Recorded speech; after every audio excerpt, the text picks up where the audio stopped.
భయపడక సురక్షితముగా. నా దేవుని ప్రియులారా, మండుచు ఉన్న పొదలో నుంచి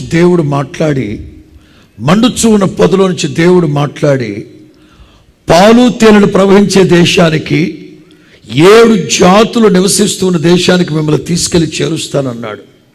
మాటిచ్చిన దేవుడు ఆ 40 సంవత్సరాల సుదీర్ఘ ప్రయాణంలో ఎంతమంది శత్రువులు ఎదురైనా, ఎన్ని భయానకమైన పరిస్థితులు ఎదురైనా, మాటిచ్చిన దేవుడు ఎక్కడ వాడిని విడిచిపెట్టకుండా, మాట తప్పిపోకుండా పాలు తేనెలు ప్రవహించే దేశంలోకి చేర్చాడు.